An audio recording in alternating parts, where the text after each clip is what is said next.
Hello viewers, welcome to trending with Ayesha.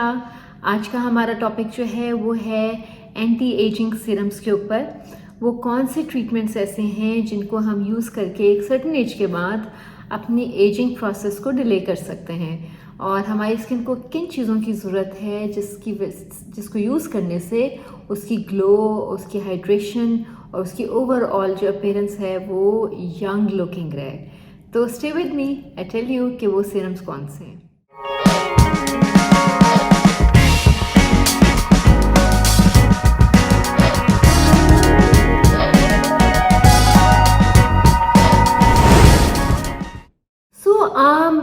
As 22-23 के बाद हमारी जो स्किन है वो उसकी सेल्यूलर लेवल के ऊपर जो रीजेनरेशन है सेल्स की, वो स्लो डाउन होना शुरू हो जाती है। आसान लफ्ज़ों में ये कि हमारी स्किन जो है वो उसके जो सेल्स का रिन्यूअल सिस्टम है वो स्लो हो जाता है और जिसकी वजह से फिर लेट 20s अर्ली 30s में रिंकल्स होने शुरू हो जाते हैं। स्किन के अंदर वो हाइड्रेशन का वो लेवल नहीं रहता, और जो है उस पर मेलास्मा जैसे पिगमेंटेशन और डिफरेंट इश्यूज शुरू हो जाते हैं। तो हमें इस चीज़ को देखना है कि वो कौन सा ट्रीटमेंट है या वो कौन सी क्रीम्स हैं या वो कौन से ऐसे सिरम्स हैं जिनको हम यूज़ करें, वो कौन से इंग्रेडिएंट्स हैं जो हमें हमारी जो इस यूथ को, हमारी यंग लुकिंग स्किन को बहुत देर तक फ्रेश और वाइब्रेंट और हाइड्रेटेड रखे। तो नंबर 1 सिरम, नंबर 1 ट्रीटमेंट जो मैं हाईली रेकमेंड करती हूँ वो है रेटिनॉल। रेटिनॉल जो है वो एक अमेजिंग एंटी एजिंग सीरम है। मैं ख़ास तौर पे इस ब्रांड का रेकमेंड करूँगी, लेकिन स्किनस्यूटिकल्स का रेटिनॉल भी बहुत अच्छा है, ओबाजी का रेटिनॉल भी बहुत अच्छा है। बहुत से ऐसे ब्रांड्स हैं जो रेटिनॉल बनाते हैं और वो उसके अंदर डिफरेंट स्ट्रेंथ्स में आता है। रॉक एक अमेरिकन कंपनी है, अमेरिकन ब्रांड है, जिसका बहुत अच्छा एक रेटिनॉल का मॉइस्चराइज़र भी है और उसका ट्रीटमेंट भी है और रिलेटिवली सस्ता भी है। रेटिनॉल हमारी स्किन के लिए क्यों ज़रूरी है? रेटिनॉल जो है वो स्किन की जो सेल्यूलर एक्टिविटी है उसको तेज़ कर देता है। तो जैसे जैसे हमारी एज बढ़ती जाती है, हमारी सेल्यूलर एक्टिविटी, जो स्किन के अंदर जो सेल्स हैं वो स्लो डाउन होना शुरू हो जाते हैं। उससे होता क्या है कि जो स्किन आपकी बहुत जैसे थकी हुई, टायर्ड, डिहाइड्रेटेड लगना शुरू हो जाती है। तो रेटिनॉल इस सेल्यूलर एक्टिविटी को तेज़ कर देता है और रीजेनरेशन तेज़ कर देता है। उससे पुरानी सेल्स जो हैं स्किन के वो झड़ना शुरू होते हैं और नए सेल्स बनना शुरू होते हैं, और आपके जो नए सेल्स जब सरफेस पर आते हैं तो आपकी स्किन को एक ओवरऑल ग्लो और हेल्दी लुक देते हैं। तो रेटिनॉल का मेन फंक्शन जो है वो ये है। अब रेटिनॉल जो है वो डिफरेंट स्ट्रेंथ्स में आता है।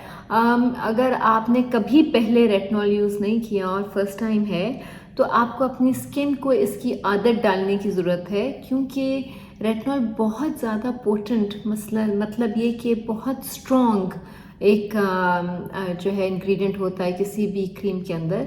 और अगर ये आपको पहले आदत नहीं है रेटिनॉल लगाने की तो आपकी स्किन को बहुत ज़्यादा ड्राई या रैश भी दे सकता है। तो अगर आपने पहले कभी रेटिनॉल यूज़ नहीं किया तो आई हाईली रेकमेंड कि आप इसको 0.2 से परसेंट से शुरू करें और फिर 0.5 पर और फिर 1% पर। तो ये जो La Roche Posay, this is like one of my favourite brands, French brand है ये।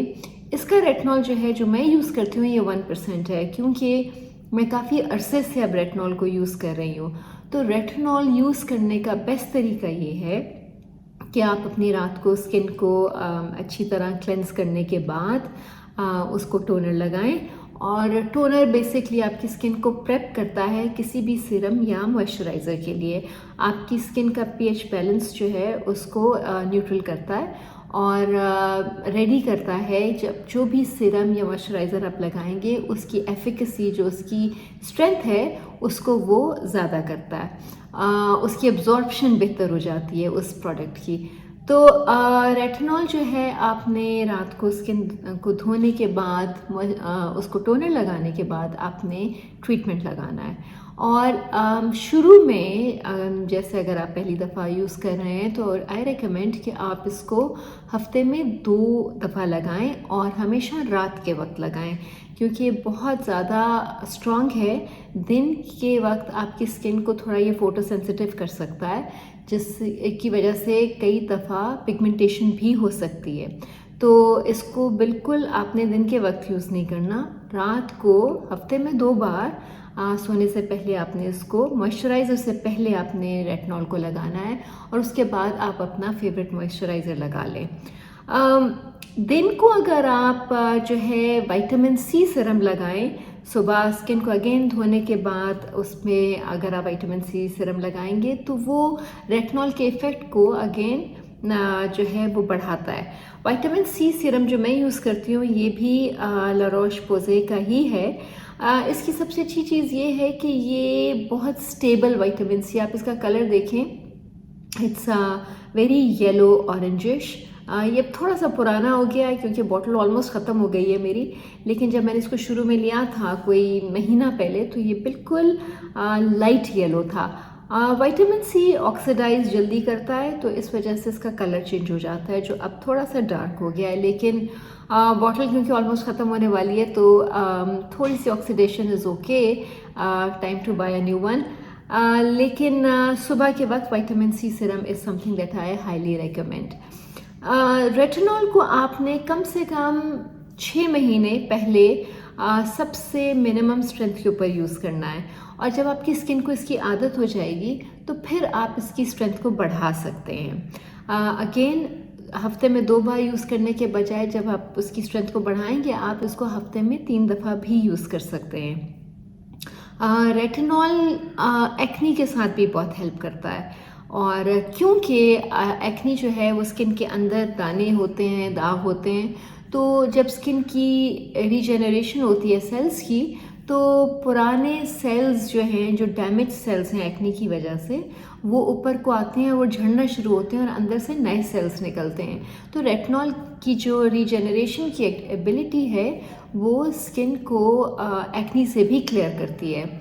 हाइड्रेशन इसके बाद जब आप क्रीम लगाएंगे तो वो अच्छी तरह से एब्जॉर्ब होगी, क्योंकि अब नए सेल्स जो हैं वो ऊपर को आ रहे हैं और उनको क्रीम की एब्जॉर्प्शन जो है वो ज़्यादा उसमें जाएगी। दूसरी चीज़ ये कि रेटिनॉल के साथ आपको 2-3 चीज़ों का बहुत ख्याल रखना है। एक तो आप अगर प्रेग्नेंट हैं तो प्लीज़ रेटिनॉल यूज़ मत करें, अपने डॉक्टर से पहले पूछें, क्योंकि it's a very strong substance to use if you are pregnant.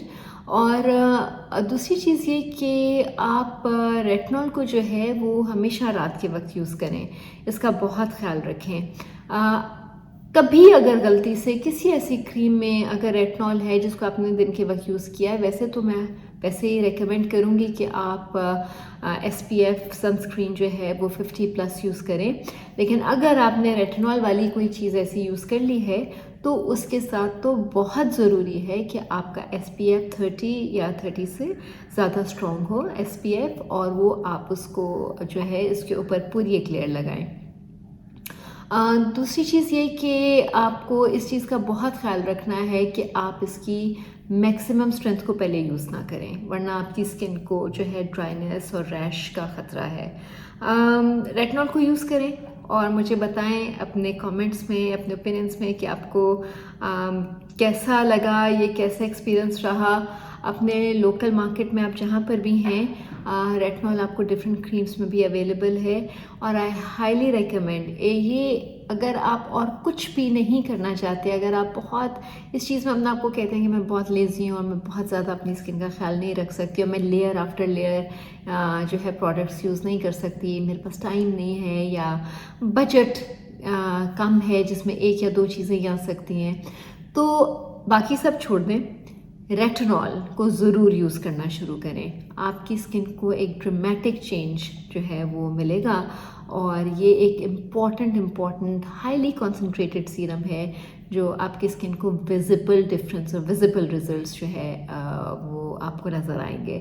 तो मुझे अपने कमेंट्स में ज़रूर बताएं आपको आज की वीडियो कैसी लगी and don't forget to subscribe to my channel, like it and share it with your friends and I will see you next time.